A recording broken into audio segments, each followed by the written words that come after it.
Y ahora sí, presentamos a nuestros Así invitados. es. Está el doctor Gabriel Batistela, que es subsecretario de Atención Primaria del Ministerio de Salud de Cava, profesor, Ciudad Autónoma de Buenos Aires, profesor y director del Departamento de Medicina Familiar de la Facultad de Medicina de la UBA. Está el doctor Martín Rodríguez, que es abogado, subgerente general de OSDEPIM, vicepresidente de IDOS, y el doctor Jorge Ocampo, juez del juzgado de primera instancia en lo contencioso administrativo número 1 del Departamento Judicial de San Martín. Bueno, muy bien, hechas las presentaciones de todos nuestros invitados de hoy, que no son ellos solos, sino que vinieron también acompañados. Ahora cada uno va a presentar cuando les toque quién los acompaña, porque la verdad que levantarse un sábado de la mañana con esta temperatura, venir hasta aquí y encima poder brindarnos lo mejor que tienen desde su profesión, desde su ámbito funcional, la verdad que vale la pena. Así que bueno, bienvenidos. Gabriel Batistela, un gusto tenerte aquí, bienvenido, buen día. Buen día, Claudio. Bueno, muchas gracias por la invitación. Y bueno, vamos a charlar un rato de salud en esta mañana fresca eh, para, para contar un poco lo que podemos hacer, lo que estamos haciendo desde la Ciudad de Buenos Aires en cuestiones de salud, lo que pasó después de una pandemia que atravesó a todo el mundo y las perspectivas que podemos eh, relacionar entre la justicia y la salud, los derechos que implica el acceso a la salud. Así que Bien. vamos a charlar de varios temas, tenemos para, para profundizar varios temas. Así es, así es. La salud y el derecho van de la mano, ¿no? Como siempre decimos, la salud la vemos como un estado de bienestar amplio. No solo nos referimos a la salud física, ¿no? Y ese estado de bienestar lo tenemos nosotros conceptualizado dentro del ámbito del derecho como uno de los elementos de los derechos humanos. Y los derechos humanos también lo tenemos como un sinónimo de dignidad humana. Entonces mirá cómo termina todo siendo parte de una sola cosa, ¿no? Cómo las personas en sociedad, más allá de dónde nos movemos, cuáles nuestras afecciones, etcétera, está todo interrelacionado, pues todo termina en esa única situación que es el individuo. Sí, exactamente. Y bien como decís, la salud no es solamente la ausencia de la enfermedad, sino el bienestar, el estar bien, Exacto. que implica tener vínculos sociales, implica tener un trabajo, una educación, divertirse, hacer deporte, que fue gran parte, la gran enfermedad de la pandemia no solo fue el COVID, sino el romper los vínculos entre las Exacto. personas. Entonces esos vínculos es construcción de salud. Y desde el derecho, desde la Constitución que basa el derecho a la salud, que obliga al Estado a garantizar ese acceso a la salud. En la Ciudad de Buenos Aires, desde que es ciudad autónoma, tenemos una ley que es la número 153, que es la Ley Básica de Salud, que estamos orgullosos de tener una de las leyes más inclusivas, en la que dice que cualquier persona que vive, transite, se eduque en la Ciudad de Buenos Aires tiene acceso a la salud, y cualquiera habrá visto que cualquier persona que pasa por nuestros hospitales es atendida sin requerimiento de ninguna documentación, viva donde viva. Que mucho cuestionamiento eso trajo hace un tiempo a esta parte, ¿no? Sí, sí, sí, y estamos trabajando en eso. Evidentemente, nosotros desde la Ciudad de Buenos Aires tenemos una población que es el ciudadano de Buenos Aires, que lo único que tiene, y sobre todo la persona que le llamamos que tiene cobertura pública exclusiva. Y remarco esto porque a veces las estadísticas dicen personas con obra social, con prepago y sin cobertura. Sin cobertura es como que el Estado no existe. Exacto. Claro. Son personas que el Estado le tiene que garantizar su acceso a la salud. Y son las que viven en la Ciudad de Buenos Aires y tienen cobertura pública exclusiva. Es el único que tienen como prestador de servicios. Y a esas personas sí o sí tenemos que darle todo el acceso a la salud. Y otras personas que vienen a otros lados, otras jurisdicciones, también tienen esa responsabilidad y comparten Claro. esa responsabilidad. Bueno, pero ahí viene un tema, ¿no? Que también estaba muy discutido, ¿cuál es el rol del Estado? Nosotros a veces pensamos en el rol del Estado, un Estado grande, que casi es inalcanzable, ¿no? Cuando uno lo representa. Pero cuando uno va a lo chiquito, a lo cotidiano, a este caso, por ejemplo, atención primaria, el Estado está presente, debe estar presente y debe cubrir aquellas situaciones en donde la persona no tiene otra posibilidad de poder cubrir su salud, ¿no? Exactamente. Y es más, digamos, el acceso a la salud, el derecho del acceso a la salud, no lo concibo como algo que pueda manejarse solamente en la esfera privada. Si bien el Estado, como decíamos, tiene obligación sobre la población que tiene cobertura pública exclusiva, sobre las otras poblaciones que tienen la seguridad social y el privado no se puede desentender. La salud la cubren a través de esos prestadores, pero tendría que también Claro.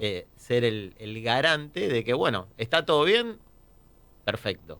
No está bien, garantizarle a esa persona Exacto. también que acceda a la salud como corresponde. Bienvenido, Facundo, ¿cómo estás?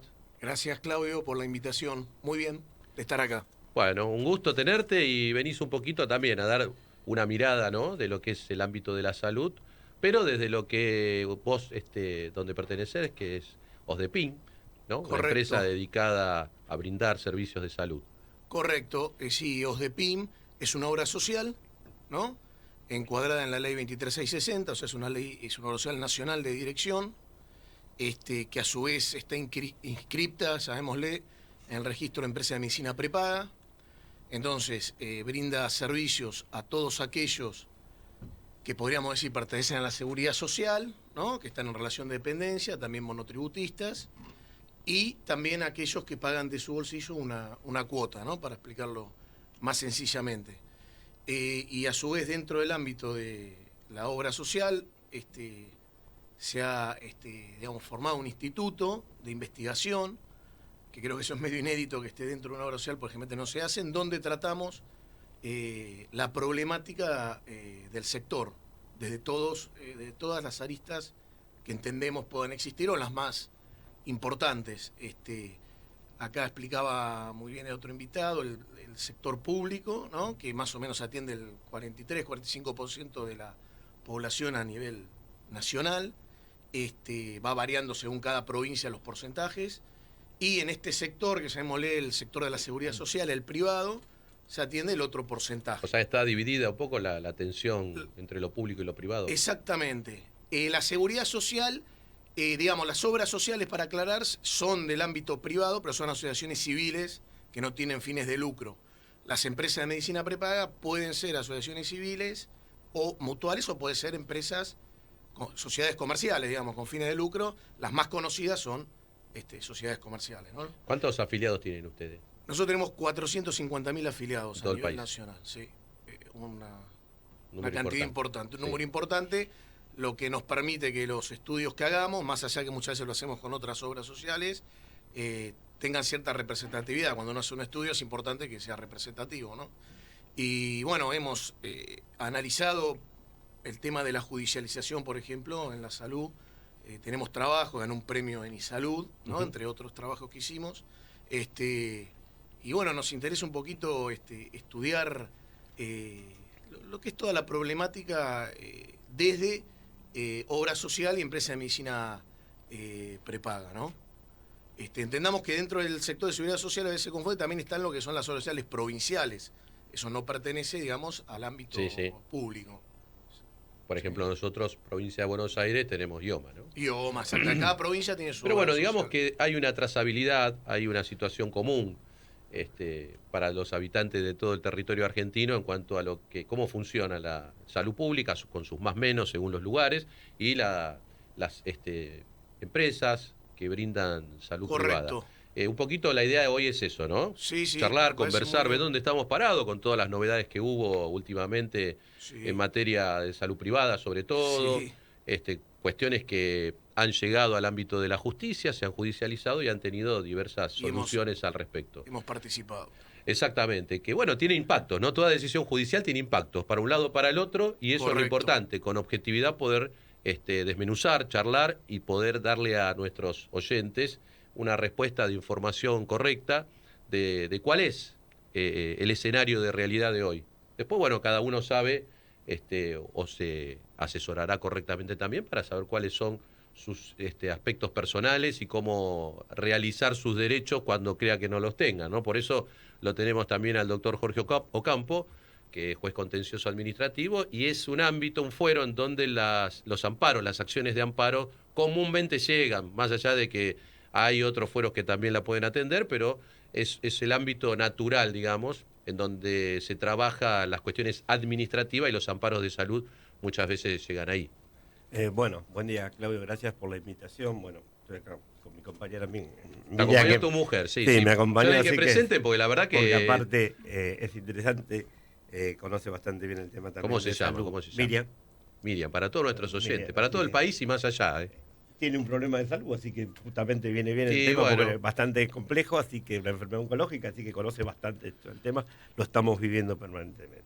Más allá de, un poco siguiendo lo que van comentando, yo buscando antecedentes, buscando un poco, encontré la literatura de un amigo en común, que es el doctor Enrichi, que hace 2 años publicó un libro, Derecho a la protección de la salud, no ya derecho a la salud. Él lo enfoca y me parece que está bastante interesante, porque él no va al derecho subjetivo, sino va a todos los elementos necesarios, un poco lo que decía antes el doctor, o sea, encarar la salud con manera preventiva. A nosotros a veces cuando nos llega el amparo, falló el primer estamento, que es el Estado con el paciente, ¿no? Con el tanto público como privado. Entonces, a partir de ahí estamos. O sea, es la última instancia el amparo debería solucionarse el tema. Bueno, respecto a eso hay bastantes problemáticas, hay bastante problemas de ambas partes. O sea, no es solamente el Estado o el efector privado, sino también a veces el propio amparista, ¿no? Y el abogado quizá también tiene que ser, no responsable, pero ayudar al juez, porque a veces nosotros nos movemos con el antecedente del médico, ¿no? Nos movemos con el médico que nos dice, el informe necesita...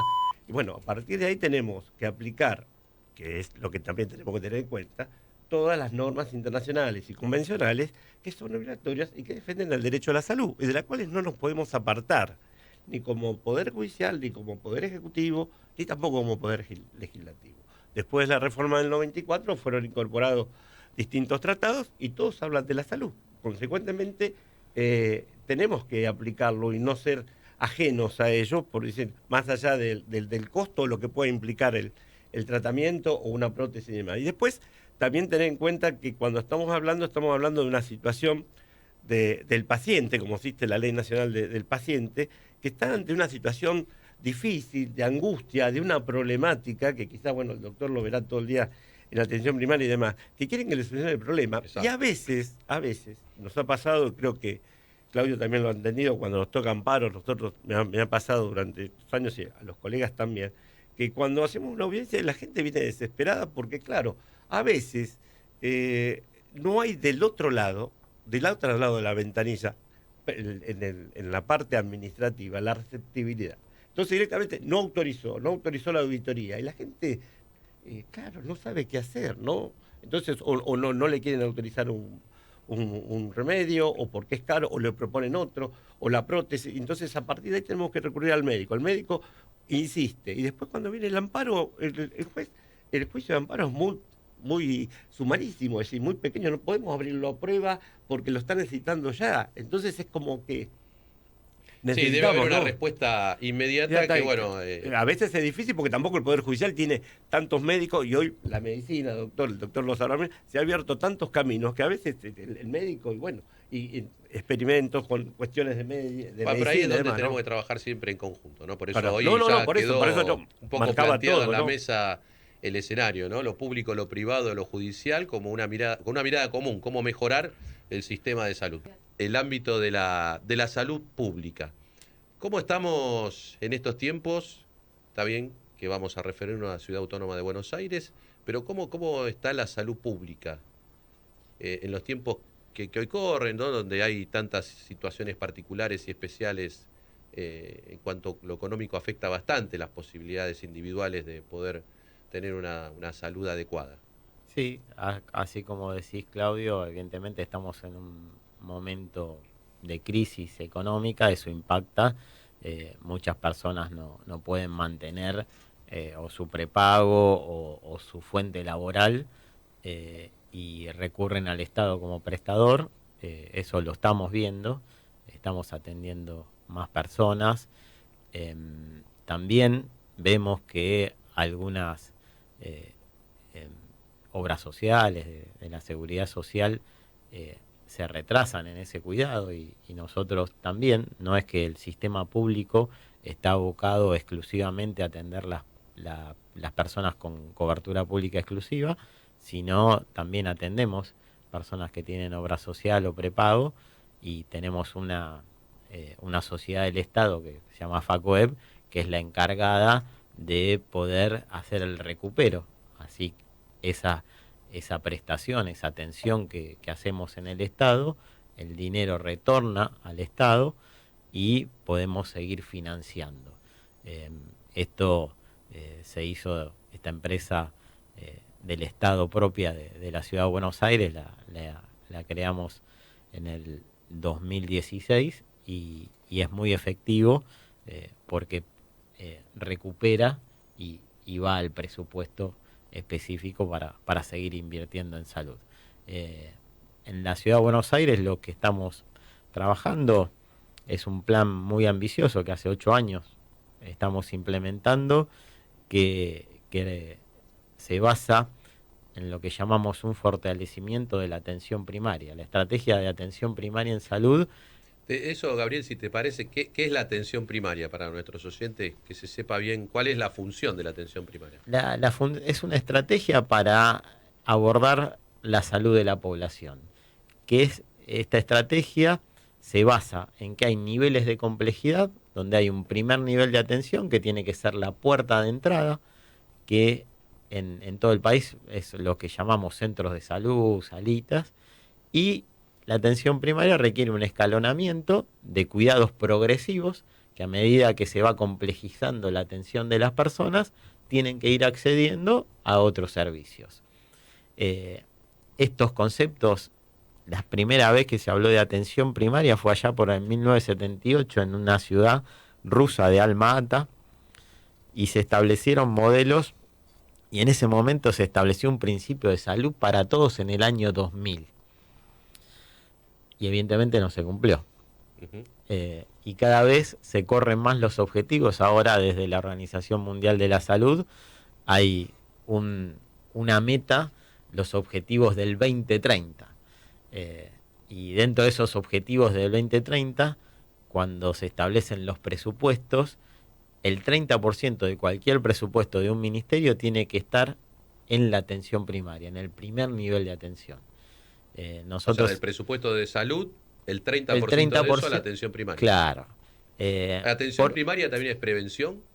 Implica lo que es la prevención primaria cuando no existe la enfermedad, claro, y uno hace todo lo que son cuestiones de promoción y protección. Ahí entran las vacunas y todos los cuidados, hacer deporte, moverse, sí, como hablábamos divertirse. También recién con Clara, el tema de la alimentación, ¿no? Clara es especialista en trastornos de la obesidad, que hace 2 años en el mundo hay más personas con sobrepeso y obesidad que normales. Es una epidemia ya.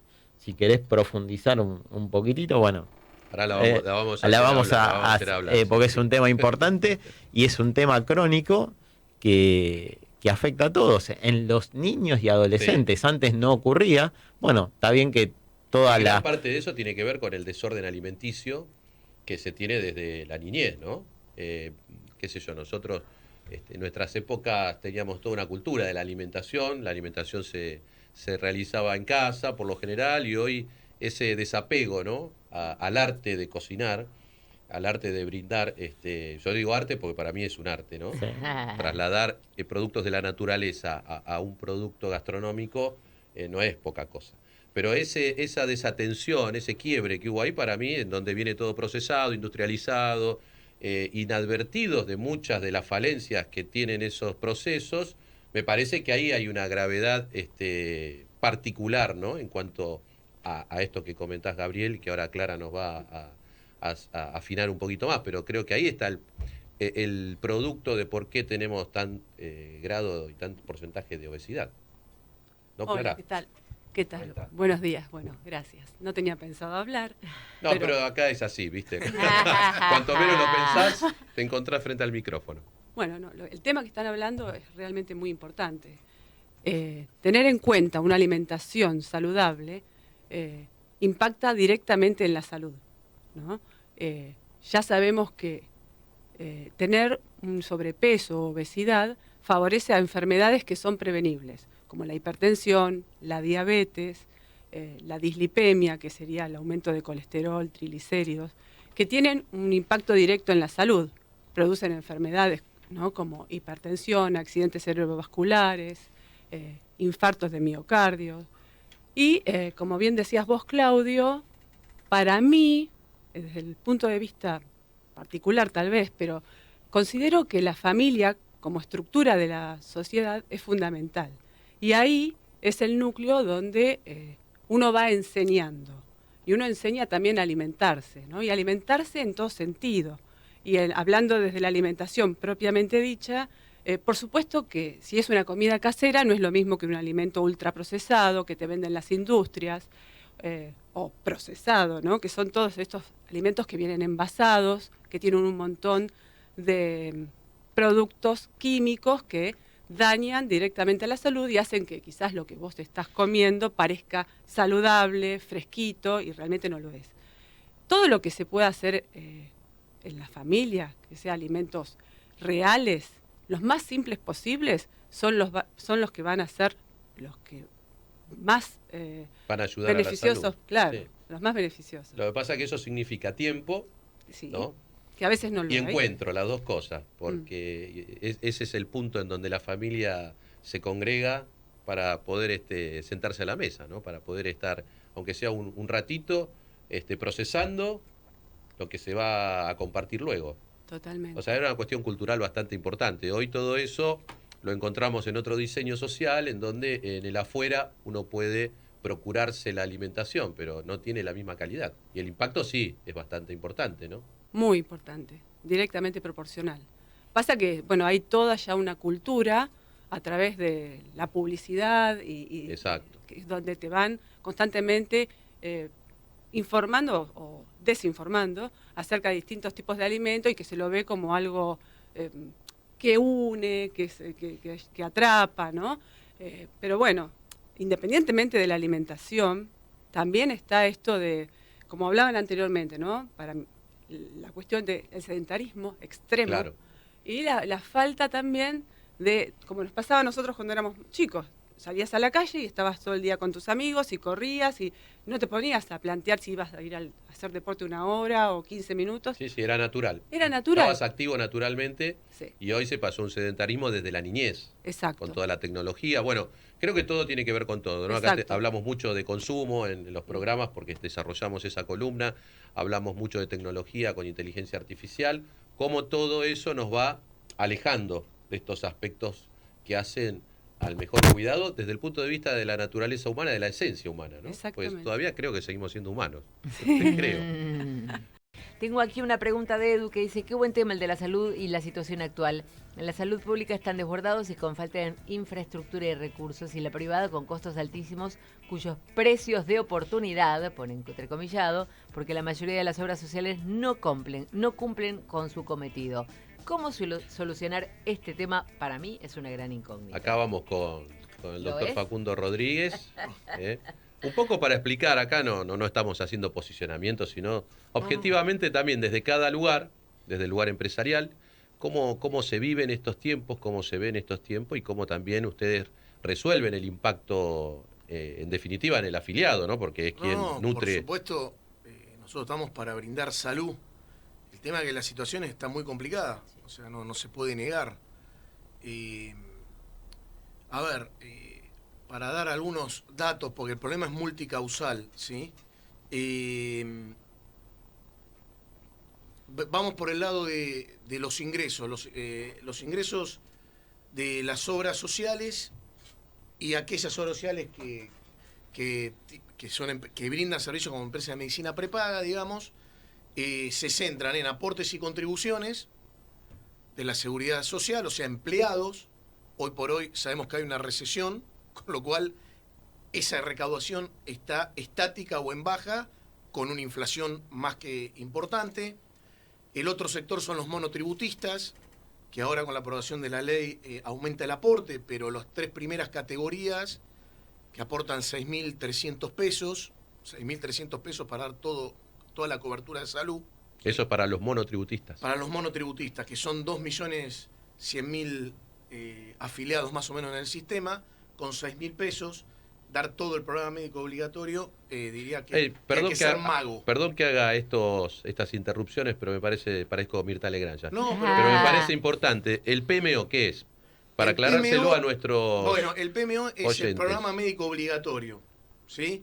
Es aquellas prestaciones que las obras sociales y las empresas de medicina prepaga obligatoriamente tienen que otorgar. En realidad, bueno, voy a ser un poquito disruptivo, ¿sí? Yo creo que hoy el PMO no tiene ninguna incidencia, nadie se rige por el PMO porque en algún punto ha quedado desactualizado y los órganos decisores, la justicia, la superintendencia, lo toman como un piso y no como un techo. Claro. Y el techo en salud hoy por hoy con la innovación tecnológica es ilimitado, no se sabe cuál es el techo. Y esto es uno de los principales problemas que tenemos en el... Por ejemplo, el PMO, ¿qué incluiría? Así a grandes rasgos, ¿no? No, es amplísimo. Por Te diría eso. que es una canasta de las más amplias que existen en el mundo. Es amplio, no te puedo... te diría, es amplísimo. Casi toda... Porque el PMO es una resolución, ¿sí?, del Ministerio de Salud, la última es la 1991 del 2005, que modifica la de 201 del 2002, que era el PMO de emergencia, programa médico obligatorio de emergencia, pero a su vez el PMO se va actualizando por leyes. El Poder Legislativo incorpora... El servicio que se debe brindar cada vez más amplio. Fertilización asistida por ley, un montón de leyes. Cuidado, por ejemplo, lo que no estaría incluido es todo el tema de obesidad es por ley. Cirugías estéticas, eso no. No, cirugías para estéticas... hacer un diferendo... Por supuesto, ¿qué quedaría excluido? Bueno, una cirugía estética obviamente queda excluida, que no es lo mismo que una cirugía reparadora, ¿no? Exacto. Estamos hablando de estética. Sí. Pero te diría que quedan muy pocas cuestiones fuera del PMO. Bueno, cuando uno compra medicamentos en farmacia, paga de bolsillo, es un coseguro, digamos, hay un porcentaje del costo que queda a cargo del afiliado, ¿no? Pero en realidad el PMO es amplísimo y lo que está fuera, generalmente vía judicial, termina siendo incorporado. Claro. Esta es la Sí, realidad. un poquito lo que contaba recién el contaba doctor lo que- Ocampo, ¿no? Y después si quieren entramos, porque hay estadísticas, es interesante intercambiar. Para dar ciertos datos, ¿no? Tenemos ingresos que están estables con una inflación que es galopante. Si vas a las empresas de medicina prepaga, las empresas de medicina prepaga durante años tuvieron controlado el precio, pues no podían aumentar libremente, lo tenía que autorizar el gobierno. Después el último año hubo un sistema... Hasta noviembre del año pasado. Hasta noviembre del año pasado y se generó el problema. Yo te voy a dar un dato. Desde diciembre de 2018 hasta febrero del 2024, más o menos las empresas de medicina prepaga aumentaron un 1.968% las cuotas. Y los medicamentos aumentaron un 3.500%. ¿Sí? Aproximadamente el 40% de la estructura de costos de una empresa de medicina prepaga, una obra social, entre el 35 y el 40, son medicamentos hoy por hoy. Hace 10 años era el 15 o el 20. Ajá. Entonces, ¿qué pasó? Cuando se levantó la compuerta, acá hay que hacer un mea culpa, salieron todos desesperados a tratar de cubrir esa diferencial y pasó lo que pasó con la población, que es, por supuesto, muy, muy entendible. Entonces, ¿Cómo ven ustedes el efecto hoy, ¿no? Después de unos meses que han pasado de diciembre hasta aquí? ¿El afiliado se mantiene? ¿El afiliado se borró, se fue, bajó de planes? Se han establecido distintas metodologías para tratar de que el afiliado quede, porque nosotros no queremos que el afiliado se vaya. Entonces, ha pasado que muchos han optado por un plan de, llamémosle, menor calidad, si es un plan superador, otros han quedado en un plan básico, o sea, con el aporte. Que el básico seguimos hablando de este PMO, ¿no? Este PMO. O sea que sería... Sí, el problema amplio. Ustedes si ven lo que ha pasado en la Seguridad Social en la empresa de medicina prepaga, es que hace unos años ustedes levantaban el teléfono, tenían un turno con un médico rápido, ¿sí? O no tenían que pagar de su bolsillo nada. Eso cada vez fue para peor. Ahora ustedes ven que los turnos cuestan más Y hay copagos en muchos casos. Y hay copagos. Hoy se liberaron los copagos desde el lunes. No se liberaron en todos los casos. Pues hay que explicarlo porque a veces los medios de información a ver, no informan, sino desinforman. Contanos cómo Déjame sería. cerrar esto un minutito, perdóname, Claudio. Y ¿esto a qué se debe? A que es imposible de financiar y que es multifactorial, pero uno de los factores es el tema de los medicamentos. Entonces, la industria también tiene que sentarse a la mesa a ver. Acá tiene que haber, nosotros del instituto hablamos más del sistema de salud, hablamos del campo de la salud. Esto es una idea del presidente, que es Caviglia, que está muy bien, porque el tema no se arregla en el sistema de salud. Nos sentamos el sistema de salud obra social, sino en el campo de la salud. El campo de la salud incluye la justicia, incluye el poder legislativo, incluye los prestadores, que la pasan mal también, porque son otros de los que están perdiendo en este sector.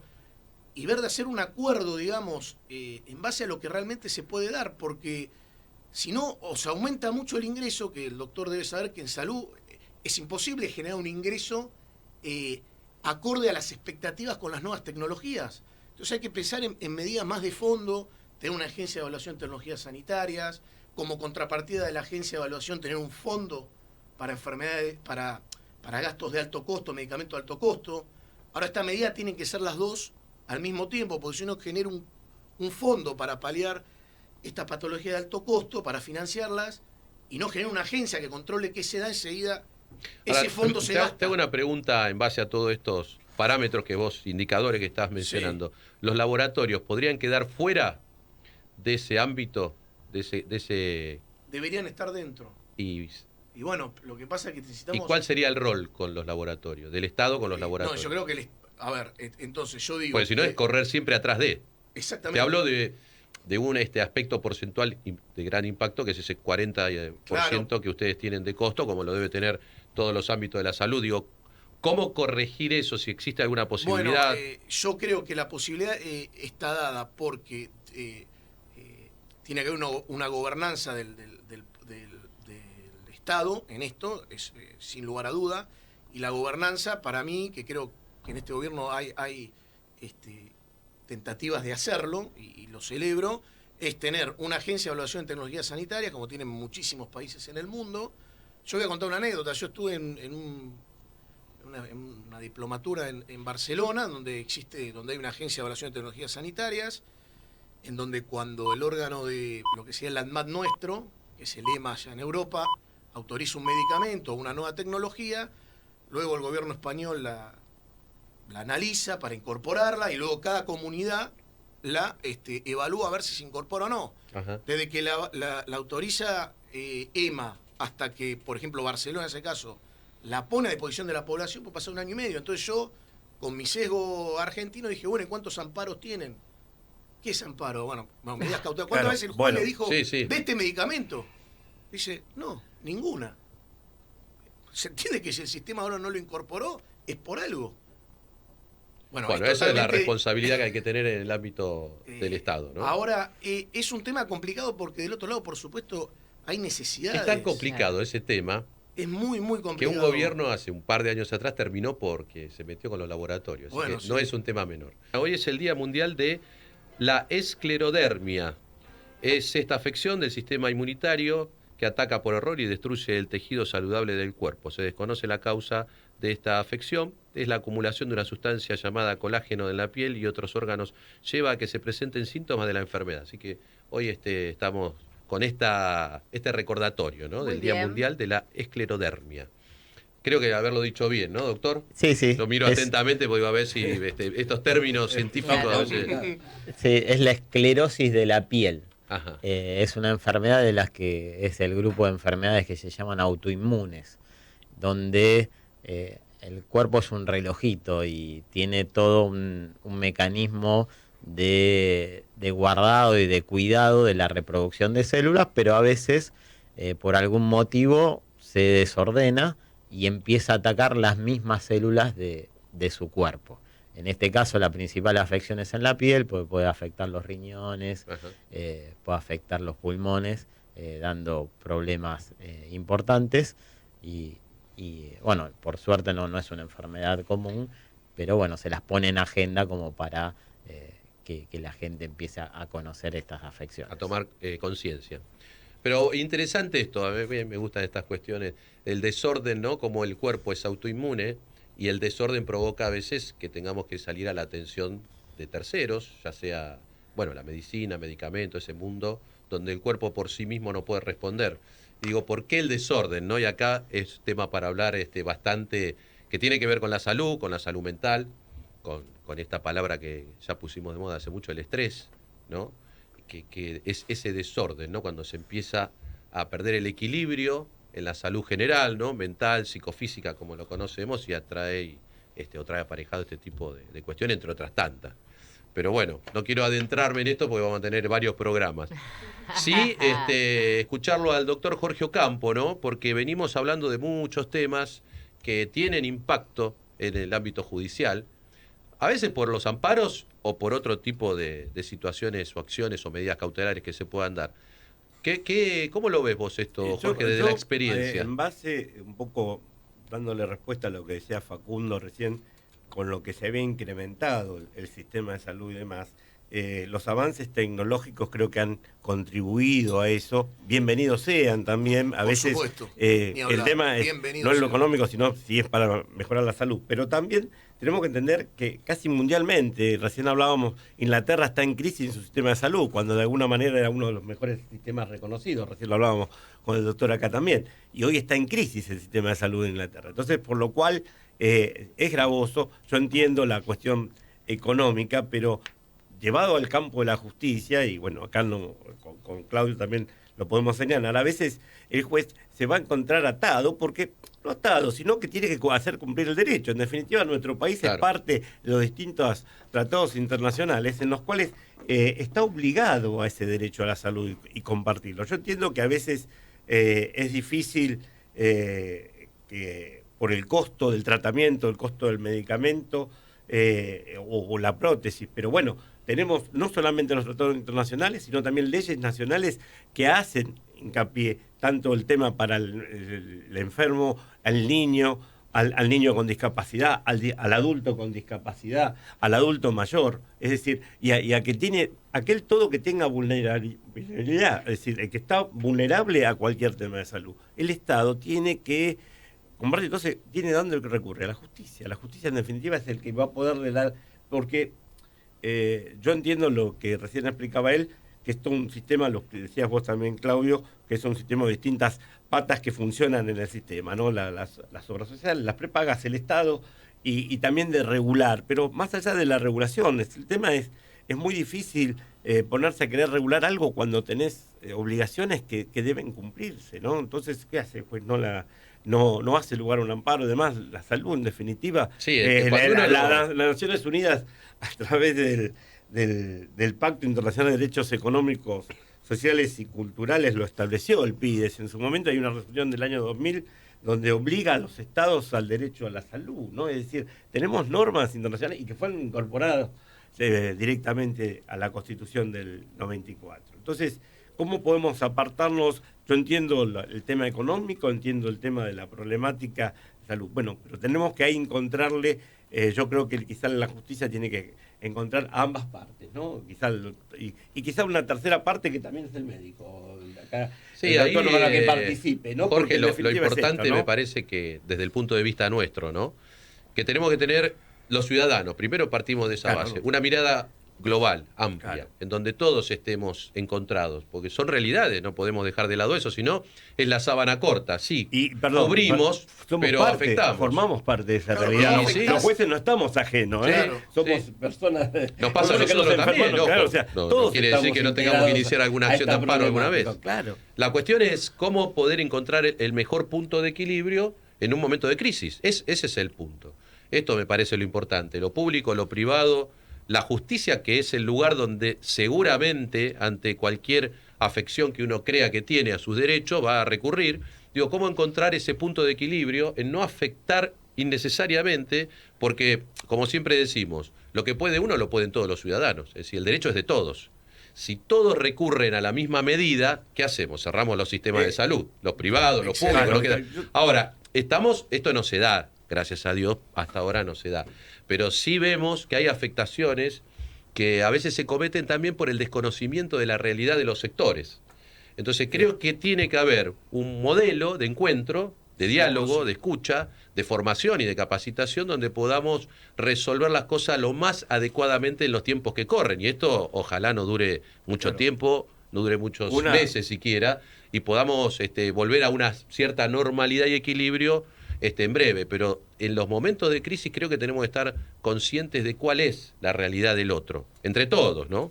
Sí, yo tuve oportunidad no hace mucho en la Universidad de San Isidro, una charla que participó gente de IOMA y del Ministerio de Salud de la provincia, y la directora de amparos del Ministerio de Salud, ella comentaba algo que decía, los jueces nos dan una orden y tenemos que participar para comprar ese remedio, pero nosotros tenemos toda una problemática para comprar ese remedio. Quizá el doctor acá me va a acompañar. Eso no es que es automática la compra del remedio o podemos contratarlo libremente e ir a conseguir el remedio. Entonces tenemos tratando de hacer cuál es el remedio que más se está pidiendo para tener un stop, porque de golpe a veces no tenemos, y esto no es que no querramos cumplir. Y además otro de entonces, los temas... Dice, a veces la justicia no pide, bueno, pero no puedo salir a hacer una contratación directa. A veces hay que importarlo. Claro, o a veces importarlo también, en ¿no? este tema puntual de los medicamentos también muchas veces puede haber otro medicamento que si nosotros no tenemos médico que nos diga, mire, puede darse con otro tipo de medicamento la misma solución, no lo podemos hacer porque nos basamos en ese auxiliar de justicia, que es el perito que va a intervenir, que nos diga con cierta razonabilidad y con fundamento que para esa afección puede haber otro medicamento que no es solo ese y que tiene quizás un costo menor que se puede aplicar. Bueno, esto lo necesitamos de los terceros, que son nuestros auxiliares, nuestros peritos, Claudio, nuestros te hago médicos. una pregunta, si puede ser. Sí, Facundo, dale nomás.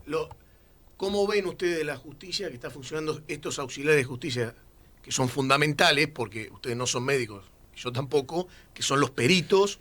Acá a veces en Capital se acude al cuerpo médico forense.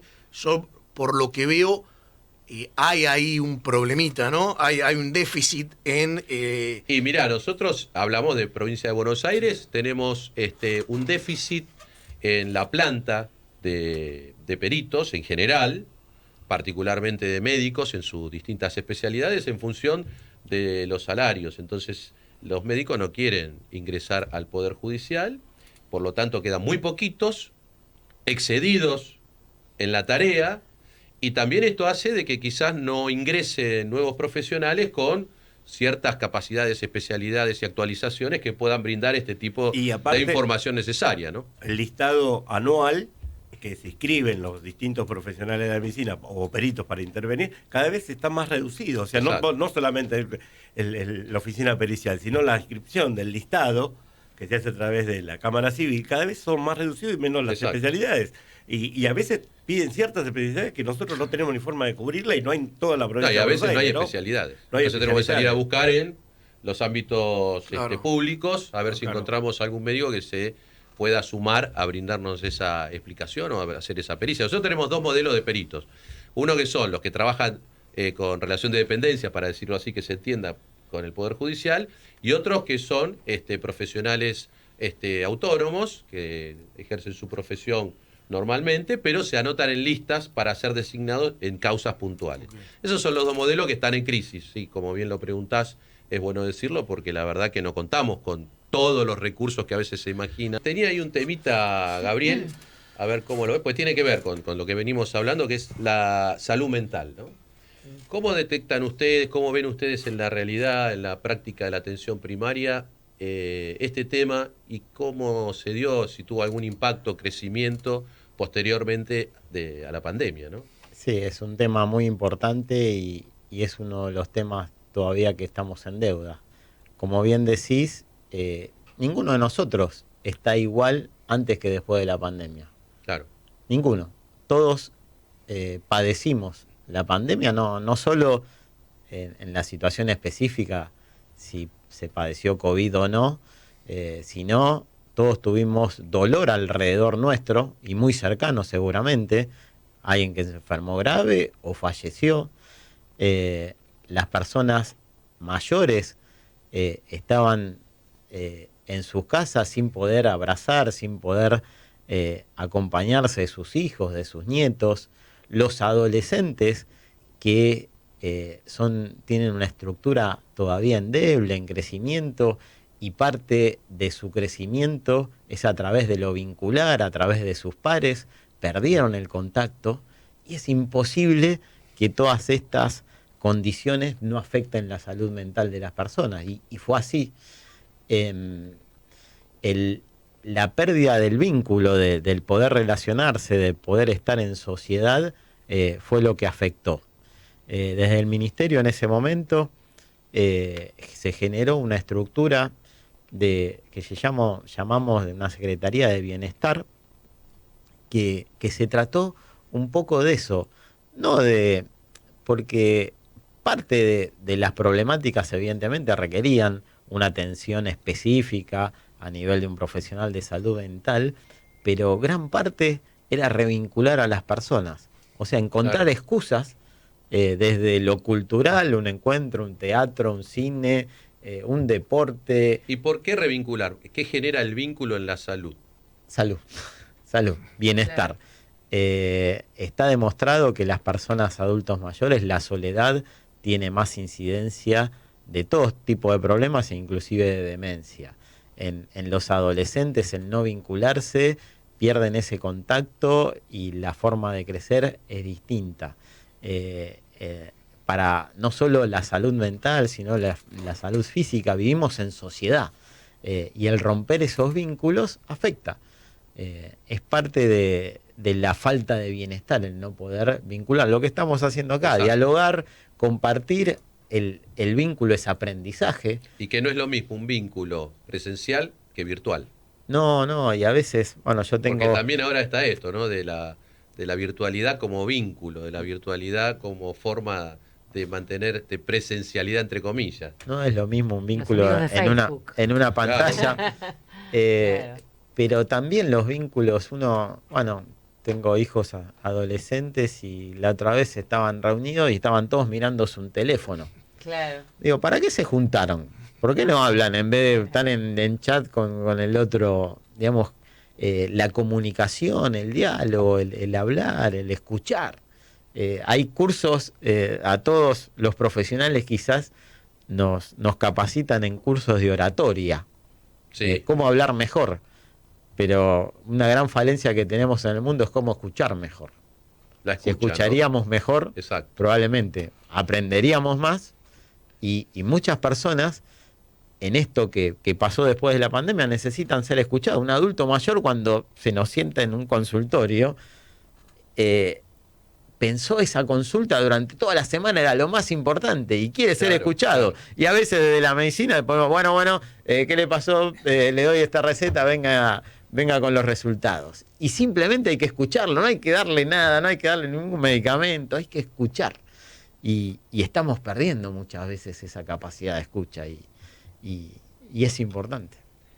Doctor, yo creo que, perdón, ¿no? Un tema que me parece interesante esto de escuchar y demás, yo tuve la suerte de ejercer 20 años la abogacía. El abogado también, es una escucha de la persona, ¿no? Es decir, no necesariamente, Facundo lo vive y vos también. A veces no quiere que le des la solución jurídica, quiere que lo escuches. Totalmente. A veces venía al estudio la gente, a veces para que la escuche su problemática, ¿no? Y a medida que va incrementándose toda esta desvinculación de la sociedad, de las personas, de las familias, cuando más se nota que necesita hablar con alguien de lo que le pasó, o con su pareja, su anterior pareja, sus hijos, su madre, su padre, sus hermanos. Quiere conversarlo. Yo creo que es una cuestión de vinculación. Quiere que lo escuchen, que hay y en esto lo contenga, que lo contenga. Es una contención permanente, ¿no? Y esto un poquito también lo que las empresas sí, deben motivar en cuanto a su vínculo con los... 100% de acuerdo. Yo creo que hay una falencia del sistema. ¿Sí? Despersonalizamos mucho. Se despersonaliza mucho y creo que ahí hay que hacer un mea culpa, más que nada cuando una persona viene con un problema de salud, ¿no? Entonces uno no puede, ante un problema de salud, dar respuestas frías, vía nota. ¿Puedo hacer una pregunta? Sí, porque obvio. Yo, por mi edad, y acá el doctor le voy a decir dentro de la medicina, ¿el médico de cabecera solucionaría este problema? Yo tengo la especialidad de médico de familia. Entonces... y el viejo médico de cabecera, claro. La herramienta principal se llama relación médico-paciente o persona, y ese vínculo continuo, esa escucha continua, es lo que lamentablemente muchas veces se perdió. Entonces la persona tiene un cuidado de su salud fragmentada con distintos especialistas que no van conociendo lo que va haciendo el otro, y afecta, evidentemente, hace una ineficiencia en los cuidados de salud. ¿Cómo se soluciona esto? Cortito, antes de ir a las noticias. ¿Cómo se solucionaría esto de la despersonalización en el ámbito empresarial, donde obviamente tiene que ver con los costos, ¿no? O sea, si yo lo puedo hacer a través de la virtualidad, me genera un costo, una retribución mejor que si yo tengo que poner una persona para la atención. Sí, vamos a... Una cosa es el ámbito, como bien dijo el doctor, la relación médico-paciente, que también hoy por hoy está lo que se llama la telemedicina, ¿no? Que ha ingresado, que quedó instalada y hay mucha gente que opta por la telemedicina, pero desde mi punto de vista no reemplaza bajo ningún concepto como dijo el doctor, la relación médico-paciente, la relación personal, digamos, física, ¿no? Y desde el punto de vista de las obras sociales prepaga, cuando viene la persona a pedir una autorización, etcétera, si bien hoy está en boga las autorizaciones cargando la autorización en el WhatsApp, mandando por WhatsApp en el celular, que agiliza, pues tampoco hay que demonizar, porque también agiliza la gestión. Creo que en ciertos casos, no en todos, porque la gente opta mucho por usar estos medios, tampoco hay que demonizarlo porque ayudan mucho. En ciertos casos creo que tiene que uno bregar porque la relación con el afiliado sea personal, se lo cite, se le hable, se le explique, se lo escuche, se le den las alternativas, ¿sí? En discapacidad, por ejemplo, es fundamental. Nosotros nos dependemos un equipo interdisciplinario, como marca la ley, y los resultados se ven a la vista. Pues el equipo interdisciplinario va a ver a la familia, se reúne, se encuentra, la asesora, ¿sí? Y los resultados se notan. Se notan humanamente, primero, que es lo más importante, ¿no? Y después en el tratamiento, porque de una manera logra una fidelización del afiliado. Ahora, si el afiliado viene con una prescripción médica, con un problema de salud, pide la autorización y lo único que le llega es una nota, no está autorizado. Tal vez no está autorizado, ¿por qué? ¿Qué pasó? Bueno, acudo a la superintendencia, acudo a la justicia. Ahí hay que hacer un mea culpa del sistema. Bien, hay soluciones, eso es lo importante. Así que bueno, estamos bien. Nos quedan ahí algunos minutos para desarrollar el tema de hoy, ¿no? El tema de la salud y su impacto en los individuos que somos nosotros en sociedad, y cómo lo pensamos desde los distintos ámbitos y cuáles son las problemáticas de los distintos ámbitos. El ámbito público, el ámbito privado, y bueno, y cuando todo eso quizás no funciona según el criterio de un ciudadano, el ámbito de la justicia. Que tenemos nuestros pros y nuestros contras, ¿no? Tenemos falencias internas donde a veces los recursos no son los óptimos y necesarios para poder resolver adecuadamente y a tiempo. Tratamos de hacerlo de la mejor forma, de cubrir de todas formas eso. Y bueno, también tenemos que ser conscientes que hay leyes, normas nacionales, internacionales que tenemos que cumplir. Y claro, acá viene esto, ¿no? En un molde de crisis, ¿cómo hacer cumplir ese objetivo abstracto y tan amplio que se prevé para la mejor condición humana? Y bueno, en eso tenemos que trabajar todos los días, porque los jueces lo que no pueden dejar de hacer es de resolver, no pueden eximirse de esa responsabilidad. Por lo tanto, hay que hacerlo, y hay que hacerlo en los tiempos que correspondan. O sea, más allá de los tiempos, Jorge, a veces hay que tener en cuenta, y que quizás es importante para el justiciable, y que también depende del abogado, la presentación de toda la documentación, porque es el gran tema que a veces después nos vamos a encontrar con el Estado o el sistema privado. Cuando pedimos un informe y demás, nos vamos a encontrar que falta algo, es decir, principalmente la legitimación, pero también si es apoderado, la representación, si es discapacitado, el certificado de discapacidad, porque en definitiva tienen alguna normativa específica en la cual por 100% de medicamentos. Entonces, a partir de ahí necesitamos, el juez no puede automáticamente ordenar y demás si no tiene todos los elementos. Exacto. Más allá, por supuesto, el resumen de historia clínica, un tema complejo. Sabemos que hay una ley que regula el tema, la ley de paciente, con el tema de la historia clínica, que creo que no tiene la difusión, a mi entender, que tenemos que tener. La historia clínica es nuestra.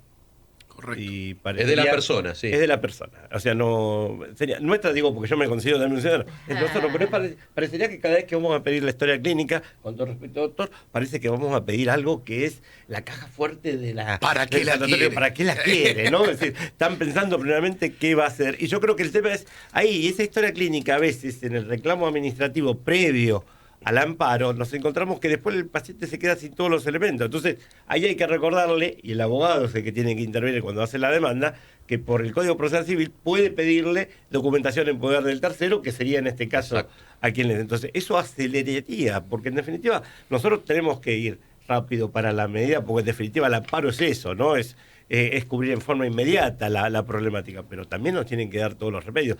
Porque pueden decir, no, la justicia no resuelve lo demás. Pasa lo mismo con el cumplimiento. El cumplimiento de la sentencia a veces se prevalece por si no se cumple, aplicar las 30, que son multas en dinero, o en su defecto sancionar con dar intervención a la justicia penal por el incumplimiento del funcionario público. Yo creo que está bien, es un remedio que el código nos da, pero es un remedio que nos ayude a la salud, o sea, una multa diaria o hasta que llegue a cumplir con la medida cautelar, o hacer intervenir a la justicia penal, meter preso al funcionario porque no cumplió. ¿Eso soluciona el tema de la salud? Yo me pregunto. No, porque no, ahí viene la discusión, ¿no? Porque no soluciona el problema del individuo. Lo puedo hacer, pero ¿soluciona el problema de la salud? ¿El problema del justiciable que tiene eso? Creo que no. Seguramente Entonces, que no. ahí... Es ejemplificador, ¿no? Lo que se busca a través de eso es que sí, se cumplan las medidas. Pero de ahí... En el caso concreto, a la persona la solución todavía no le llegó. Claro, porque no le llega lo que está peticionando, ¿no? Bueno, y seguimos charlando, los vuelvo a presentar, el doctor Gabriel Batistela, subsecretario de Atención Primaria del Ministerio de Salud de la Ciudad Autónoma de Buenos Aires, profesor y director del Departamento de Medicina Familiar de la Facultad de Medicina de la UBA, el doctor Facundo Martín Rodríguez, abogado, subgerente general de OSDEPIN y vicepresidente de I2, el Instituto de Investigación que pertenece a la entidad, y el doctor Jorge Ocampo, juez de juzgado de primera instancia en lo contencioso administrativo número 1 del Departamento Judicial de San Martín. Con todos ellos estamos en el programa de hoy trabajando, charlando y evaluando cómo está la salud en nuestro sistema, ¿no? Social, distintos territorios, distintas situaciones, distintos aspectos, en donde me quedaron algunas cositas así puntuales. Hablábamos de la salud mental y cómo eso derivó después de la pandemia en todos los estamentos, ¿no? En la niñez, en la adolescencia, en los aspectos también los mayores adultos, cómo nos preparamos para cubrir esos déficits. Y por otro lado, en el ámbito de la salud privada, me quedaron dos cositas ahí pendientes que fueron al pasar. Uno es el tema del copago, que te pedí a ver si lo podíamos aclarar, y otro es el tema de esto de la salud parcial, de un nuevo modelo que quizás acá no está implementado, pero sí en otras partes del mundo. Bueno, el tema, empiezo por lo segundo, ¿no? Dale. El tema de los planes parciales que pueden brindar las empresas de medicina prepaga, que es parcial significa que no tiene obligación de cubrir todo lo que determina el PMO, ¿sí? El programa médico obligatorio que acabamos de hablar. Porque hoy nosotros tenemos la cobertura en salud que va de 0 a 100, todo. O sea, desde Exacto. La atención primaria ante cualquier eventualidad hasta la internación, la cirugía, etcétera. Correcto. Ahora, en la práctica, una limitación muy importante. No puede haber planes parciales si la obra social o la empresa recibe aportes y contribuciones en forma directa o indirecta. No quiero andar por qué indirecta, pero recibe aportes y contribuciones de la seguridad social, quiere decir que si vos me transferís claro, aporte y contribución de tu salario o el monotributo o servicio doméstico, yo no te puedo dar un plan parcial. Si se puede hacer parcial, tendría que ser es total. parcial solamente cuando se abona el plan de bolsillo, ¿sí? Prepago, digamos. Prepago, es lo que la gente conoce como prepago, exactamente. Y ahí el tema que tiene que tener autorización el plan por parte de la Superintendencia de Servicios de Salud, este plan parcial, y en la práctica, hoy por hoy, yo creo que va a terminar imponiéndose, pero no está tan instalado en el mercado, llamémosle, o en el sector. Bien. Así que no creo que hoy la gente se encuentre con mucha oferta en este sentido. Yo te hablaba antes que una de las cuestiones que ve el sector es, comercializar un plan parcial y luego cuando algo queda excluido, que el afiliado vaya a la justicia y diga, no, usted no puede dar el derecho a la salud, tiene que darle también esta prestación. Claro. Es esto un poco lo que a veces cuando uno habla tiene ese temor. El segundo tema de lo que llama copagos, coseguro, hubo hace poco una resolución del Ministerio de Salud que, digamos, a grandes rasgos podemos decir que se libera en cierta manera. Lo que se termina liberando es el monto más que nada del copago, lo que tiene que pagar la persona de su bolsillo, pero no tanto aquellas prácticas que no están alcanzadas por el copago. Hay muchas prácticas que no puede haber copago. No puede haber copago en una internación, no puede haber copago en una cirugía, no puede haber copago en atención oncológica. Sería está en el para anexo. consulta. Sería más que nada para para las consultas, siempre y cuando, por ejemplo, no sea una consulta oncológica, no sea una consulta por discapacidad, hay algunas que tampoco puede tener copago. Y algún estudio. Y algunos estudios, exactamente, de bajo y alta complejidad.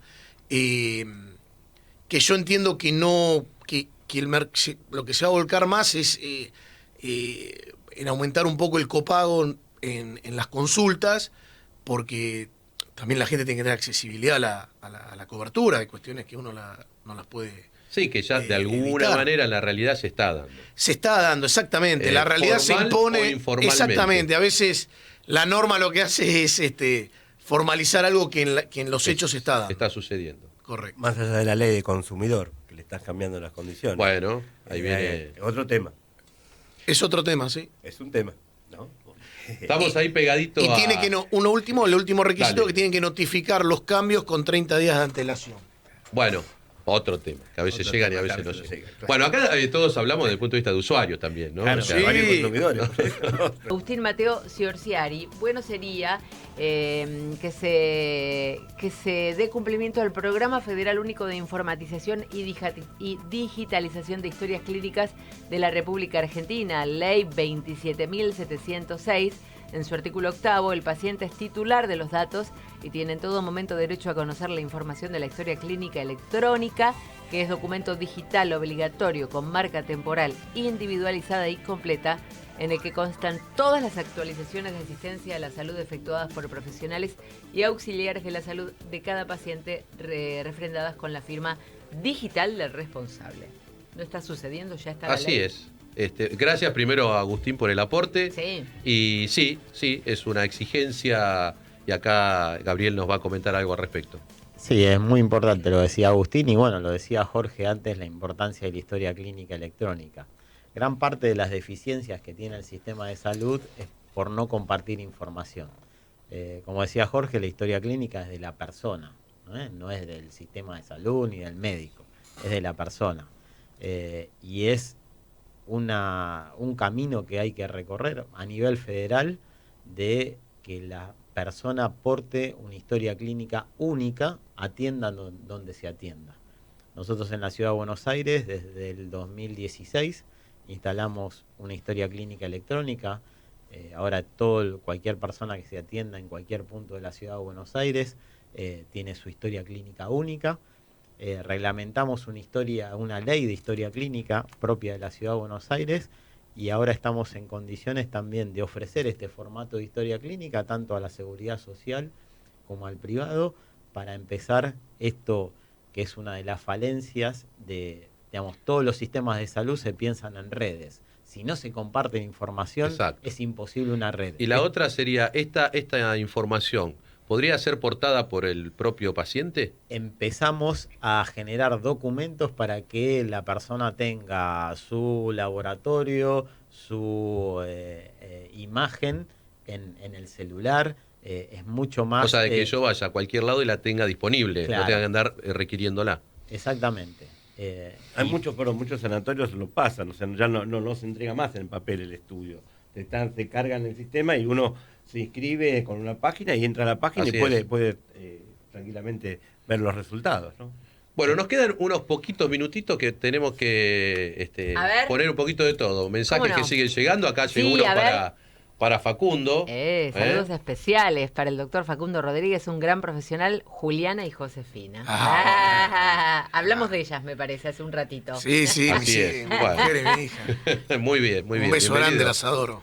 Y tenemos también que dar ganadores en un ratito, breve, ya los tenemos, así que estén expectantes porque ya hay 2 ganadores de lo que es el libro y el curso. Pero Perfecto. en unos minutos, simplemente que cada uno de ustedes pueda tener un cierre. Libre. Libre. Sin pregunta, nada, libre. Lo que ustedes quieran comentar, decir respecto de la temática o bueno, de lo que quieran transmitir a nuestros oyentes. No, primero agradecer la invitación, Claudio. Como vos decís, me voy mejor de lo que entré. Escuché, vi otros puntos de vista, otras formas de abordar el tema, que creo que es lo que hay que hacer y hay que incentivar sin lugar a duda estos encuentros. Cada vez nosotros del Instituto tratamos de hacer esto para compartir experiencias, escuchar, opinar y en definitiva tratar de que la gente tenga la mejor salud posible, ¿no? Eso es lo que uno quiere lograr, tener la mejor salud posible.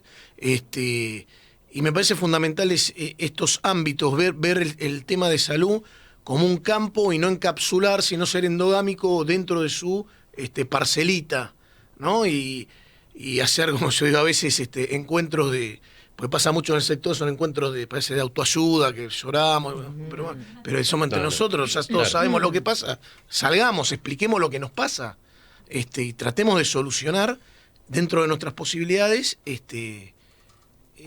lo que está pasando y que esto obviamente termine más que nada repercutiendo en que la gente tenga, como digo, la mejor atención en salud posible. Muy bien, muy bien. Jorge Ocampo. Bueno, agradeciéndote la invitación, yo creo que, compartiendo un poco lo que decía Facundo, yo creo que lo importante acá tenemos que, cuando hablamos de la protección de la salud, de esta la prevención. Yo creo que va a estar dada en la prevención de la salud. Tenemos que buscar a través de todos los medios, no solamente en el ámbito de la casa, sino en el trabajo, el medio ambiente, hoy que influye tanto en el tema de salud.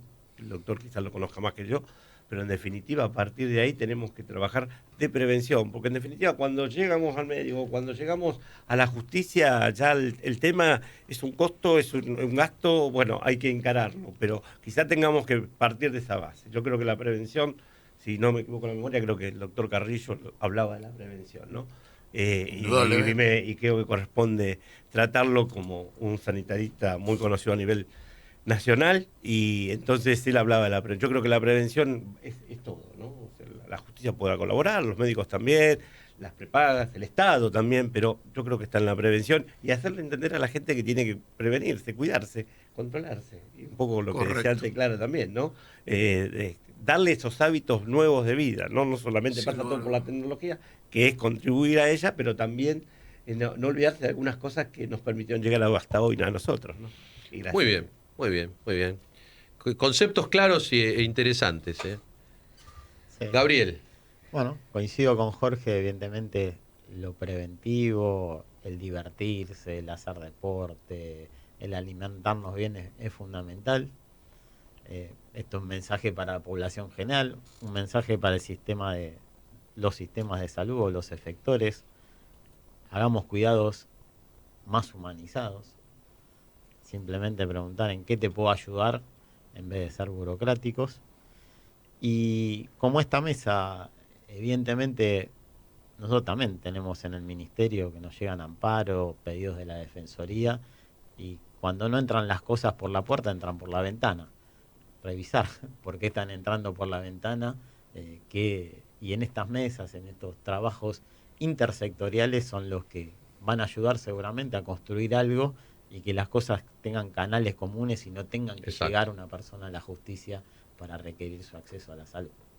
Cuando se llega a la justicia es porque algo se perdió en el camino. Entonces, prevenir es estar informado, es tener el conocimiento adecuado, lo cual hace de que uno pueda prepararse mejor para el presente y para el futuro, ¿no? Creo que de eso se trata y nada se logra solo en la vida, sino que hay que hacerlo en conjunto. Y el conjunto somos todos, más allá de las opiniones. No tenemos que alejarnos, sino que hay que tratar de acercarnos cada día más. Así que en eso estamos, este programa se trata de eso. No queremos dejar de lado el agradecimiento a ninguno de ustedes y de quienes acompañaron también, porque la verdad que nutre mucho, no solo a la mesa, sino que esta mesa es el disparador hacia todos aquellos que nos están escuchando y quienes también nos escuchan replican con otros, ¿no? Así que el trabajo y la tarea yo creo que siempre vale la pena.